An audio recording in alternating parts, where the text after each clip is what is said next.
জৈন বন্ধুরা, তোমরা দেখছো তোমাদের এই বর্ডার ফোর্স স্টাডি চ্যানেলে তোমাদের প্রত্যেকেই স্বাগত জানাই। রাজ্যের হাসপাতালে নতুন নিয়োগ 2025 বিজ্ঞপ্তি।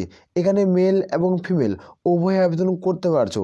এখানে যারা মাধ্যমিক পাস করবে তারা প্রত্যেকে আবেদন করতে পারবে। আমাদের বয়স যদি 18 থেকে 40-এর মধ্যে হয়ে থাকে তাহলে তোমরা প্রত্যেকে কিন্তু এলিজিবল।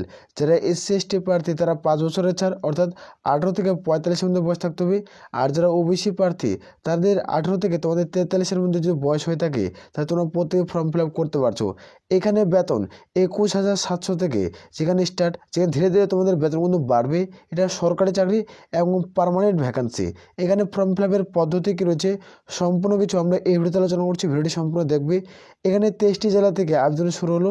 23 জেলা থেকে তোমরা কিন্তু প্রত্যেকে আবেদন কিন্তু করতে পারছো। ভিডিওটি সম্পূর্ণ দেখে যারা যোগ্য প্রত্যেকে আবেদন করবে।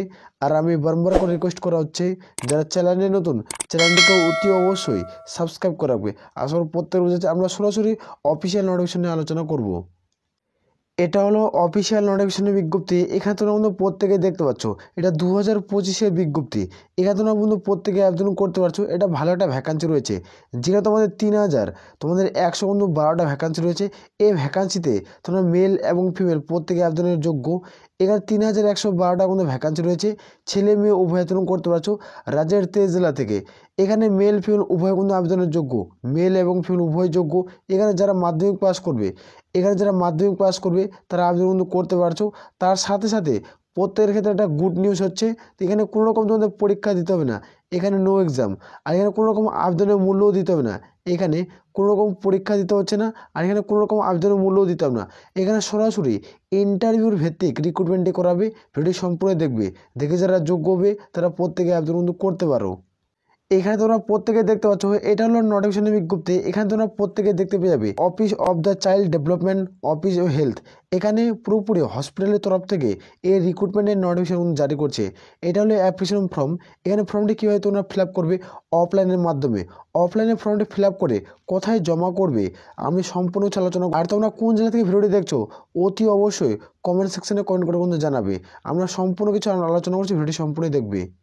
এখানে অনস্ক্রিন দেখতে পাচ্ছ, এখানে প্রথমত আমরা দেখব ব্লক লেটারে প্রত্যেকের নাম লিখতে হবে। যারা এখানে আবেদন করবে তাদের প্রত্যেকে তোমাদের ব্লক লেটারে নামটি এখানে কিন্তু প্রত্যেকে লিখতে হচ্ছে।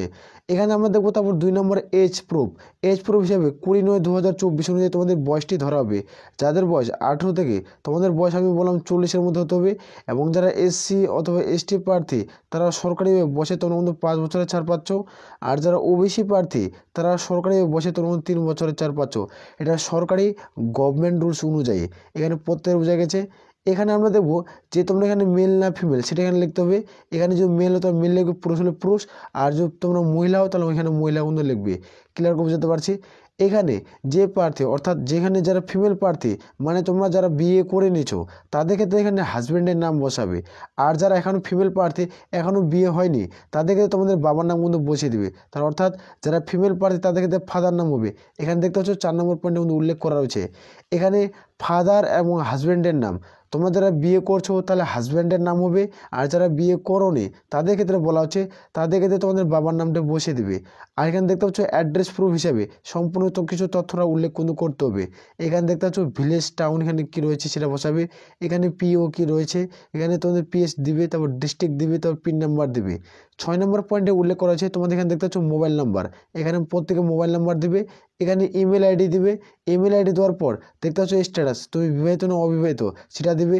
এখানে ন্যাশনালিটি তোমাদের ইন্ডিয়ান এটা সেটা বসিয়ে দিবে। বসিয়ে দেওয়ার পর তোমরা দেখতে পাচ্ছ ক্যাটাগরি 10 নম্বর পয়েন্টের মধ্যে উল্লেখ করা হয়েছে। এখানে ক্যাটাগরি যারা UR SC ST OBC কোন ক্যাটাগরি থেকে বিলং করছো তার অবশ্যই ডকুমেন্ট লাগবে।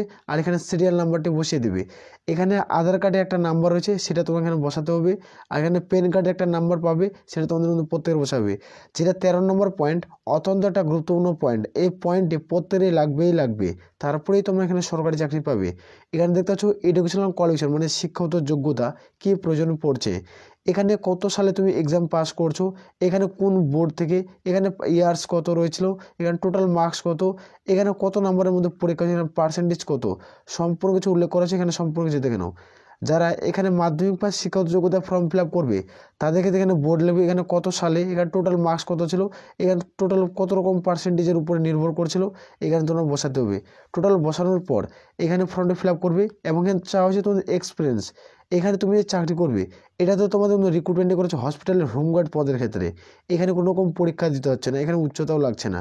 এখানে আমরা দেখবো তোমার যে কোনো রকম অভিজ্ঞতা থাকে যে হোমগার্ডের ক্ষেত্রে তাহলে এখানে দেবে, যদি না থাকে তার কোনো প্রয়োজন পড়ছে না, তাহলে তোমাদের কিন্তু লাগবে না। এখানে কীভাবে রিক্রুটমেন্ট করাবে এটা সিলেকশন প্রসেস কী রয়েছে সম্পূর্ণ কিছু আলোচনা করে ভিডিওটি সম্পূর্ণই দেখবে।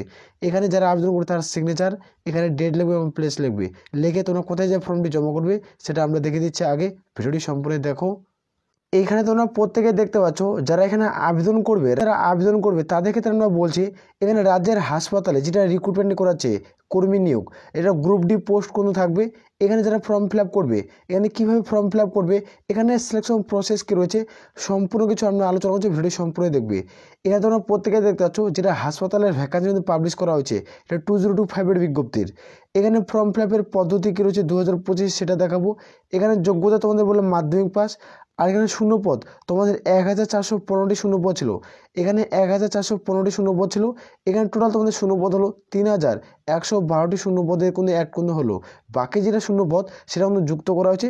টোটাল যেটা শূন্যপদ রয়েছে 3112টি শূন্যপদের বিজ্ঞপ্তি। এখানে পুরুষ ও মহিলা উভয় আবেদন করতে পারবে, পুরুষ ও মহিলা উভয় আবেদন করতে পারবে। এটা গ্রুপ ডি পদের ভ্যাকান্সি, হেল্পার থাকবে এবং নাইট গার্ডের ভ্যাকান্সি থাকবে, হেল্পার এবং নাইট গার্ডের ভ্যাকান্সি। এখানে তোমাদের বয়সীমা তোমাদের প্রথমে বলছি 18 থেকে 40, এসসি এসটি হতে গেলে 18 থেকে 45, আর ওবিসি হতে গেলে 18 থেকে 43-এর মধ্যে বয়স থাকতে হবে, তাহলে তোমরা প্রত্যেকেই যোগ্য। আর এখানে প্রত্যেকে গভর্নমেন্ট মেডিকেল কলেজ হসপিটাল থেকে তোমাদের প্রত্যেকেরই তোমাদের মেডিকেল সার্টিফিকেট কোনো থাকতে হচ্ছে। এখানে প্রত্যেকে মেডিকেল সার্টিফিকেট কোনো থাকতে হবে যে কোনো গভর্নমেন্ট এবং হসপিটাল থেকে। এখানে রাতের সাথে এইখানে রিক্রুটমেন্টটি করাছে, এটা কোথায় রিক্রুটমেন্ট করাবে এটা হলো রাতের সাথে। তোমরা কোন জেলা থেকে ভিডিওটি দেখছো অতি অবশ্যই কমেন্ট সেকশনে কমেন্ট করে জানাবে। তোমাদের জেলায় যখনই এর ধরনের রিক্রুটমেন্টের নোটিফিকেশন প্রকাশিত হবে সঙ্গে সঙ্গে আমি ভিডিও বানিয়ে আলোচনা কিন্তু করবো। আর এখানে একটা 7 দিনের ট্রেনিং হবে, যারা 7 দিনের ট্রেনিংয়ে পাস করবে তারা ডিস্ট্রিক্ট পুলিশ অথরিটিতে তোমরা জব পোস্টিং পেয়ে যাবে। ডিস্ট্রিক্ট পুলিশ অথরিটি তোমরা প্রত্যেকে জব পোস্টিং পাচ্ছ, মেল এবং ফিমেল। আর এখানে উচ্চতা চাওয়া হচ্ছে, এটা এভাবে রিক্রুটমেন্ট করাচ্ছে। উচ্চতা চাওয়া হচ্ছে দেখতে পাচ্ছ 167 সেন্টিমিটার, যারা ইউআর ও জেনারেল প্রার্থী রয়েছে। আর যারা ফিমেল প্রার্থী 152 সেন্টিমিটার হলে তারা কিন্তু প্রত্যেকে আবেদন কিন্তু করতে পারছো। এখানে সিলেকশন প্রসেস দেখতে পাচ্ছ, এখানে কোনো রকম তোমাদের পরীক্ষাও দিতে হবে না, এখানে কোনো রকম ইন্টারভিউ দিতে হবে না, এখানে নো এক্সাম নো ইন্টারভিউ, এখানে সরাসরি কোনো রিক্রুটমেন্ট করাবে, সরাসরি এখানে রিক্রুটমেন্ট করাবে ডকুমেন্ট ভেরিফিকেশনের মাধ্যমে। এটা পুরোপুরি সরকারি চাকরি এবং ওই জন্য তোমরা প্রত্যেকে জব পোস্টিং পাবে। এটা ওই জন্য তোমরা প্রত্যেকে জব পোস্টিং পাবে যেখানে রাতের সাথে প্রকল্পের মাধ্যমে এই রিক্রুটমেন্ট করাতে চলছে। আর এখানে বেতন তুমি স্টার্টিং পয়েন্ট তুমি স্যালারি পাচ্ছ 19,900 টাকা দিয়ে স্টার্ট, যেখানে তোমাদের ধীরে ধীরে তোমাদের বেতন কিন্তু বাড়তেই থাকবে। এটা যেহেতু সরকারি চাকরি এবং পুরোপুরি পার্মানেন্টের ভ্যাকান্সি, আসলে প্রত্যেক বোঝা গেছে। আর আমি বারবার রিকোয়েস্ট করি যারা চ্যানেলে নতুন চ্যানেলটিকে অতি অবশ্যই সাবস্ক্রাইব করে রাখবে, আসলে প্রত্যেক বোঝা গেছে। তাহলে এ বলে আপনাকে ভিডিওটি শেষ করছি। জয় হিন্দ, জয় ভারত।